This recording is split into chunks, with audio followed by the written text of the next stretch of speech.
everyone, it's Miss Faith here again today, and I've got another book for you. Today's book is Pig the Slob by Blabey. So before we start reading, let's take a look at this cover of the book. What are some things that you notice about the cover of this book?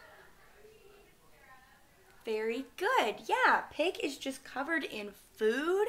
He's all stained. Look at that. Even the pillows in the back, they're all covered in stains.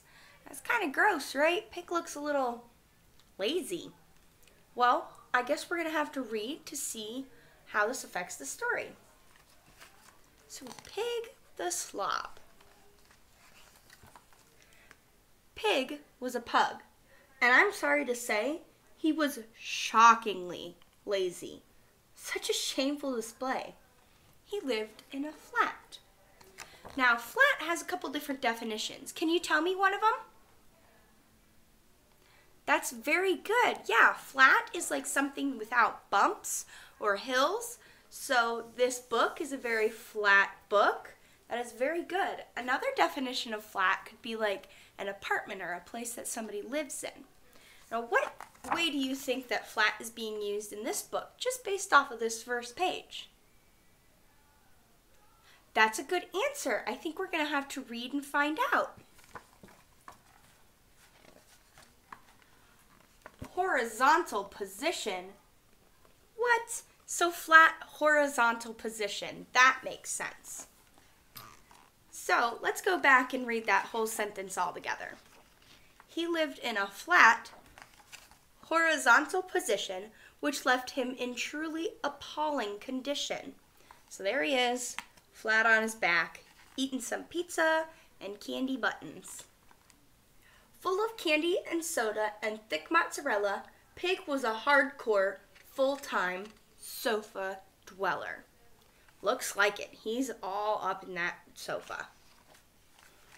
His only exertion was swiping a screen.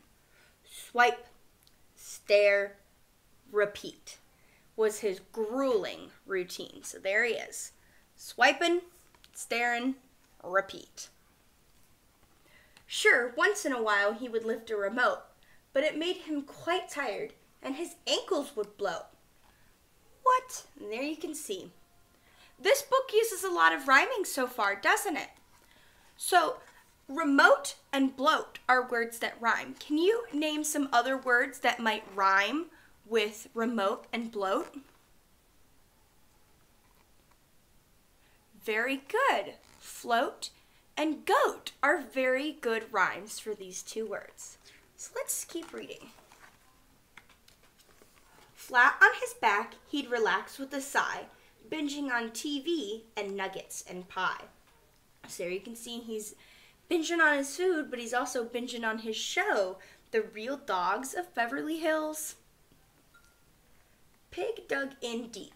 He was part of the couch, an immovable lump in a warm, sticky pouch. There he is. He does look like he's a part of the couch. He's starting to seep into the cushions there. Trevor was worried. Pig's health was at risk. We should take a jog or a walk, nice and brisk. So do you think that Trevor is actually going to convince Pig to exercise? That is a good answer. How do you think he's going to convince him? Very good. Let's keep reading and find out. Pig stirred from his stupor. His reply was quite tart. He simply said, no, and then unleashed a fart. Look at that. So gross. We'd have so much fun, though, tried Trevor once more. It was a suggestion Pig chose to ignore. Okay, he's got the little side eye to Trevor and everything, and he slapped him. From a bunker of sloth, and with no sense of shame, Pig returned to his ice cream and video game. So there he is, playing his video game, and he's eating ice cream, and he's consumed by the pillows now. And that's when they heard it. Groan. Trev stopped in his tracks. "What's groaning?" asked Pig through a mouthful of snacks. They both look really worried about that groan. I would be too. The first groan was subtle. The next one was not. The floorboards were groaning. Yes, groaning. A lot. Oh no, that's not good. Before we move on with the story, we want to go back and look at the word groan. Here you see groan, groaning. Groan is an onomatopoeia. An onomatopoeia means a word that is named from the sound that it makes. So that was the sound that the floorboards were making, was the sound groan. So what are some more examples of an onomatopoeia? That's really good. Some examples that I came up with are tick-tock, like a clock. That's the sound it makes. Beep, when you hear a horn go beep, that's the sound it makes, and it's spelled just the way that it sounds. And like a snake goes hiss. Hiss is an onomatopoeia. So let's keep reading our story now.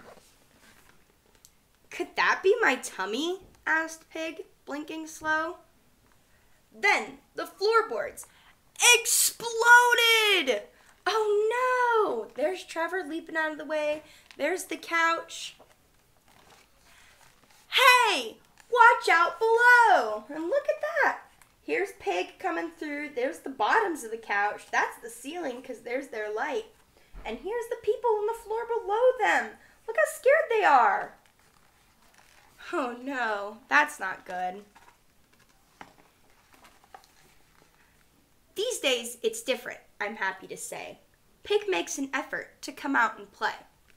He's up off the couch doing cartwheels and squats. He practices yoga and goes jogging. Lots. His workouts are great, but the part he likes best is when he gets home, he can have a nice rest. So, how did you guys like that book? What lesson do you think that Pig learned in this book? That's right. You should be active in your everyday life or some bad things could happen. If you're not active, you can't be healthy. And that's not good. You don't want to have to go to the doctors. Now, you might not collapse the floorboards like Pig the Slob did, but other things could happen where you could get really sick, and that's not good. So you want to make sure that you're being active every day for about 60 minutes if you can. Well, that's all I have for you today. I hope you enjoyed the book, and I'll see you guys next time.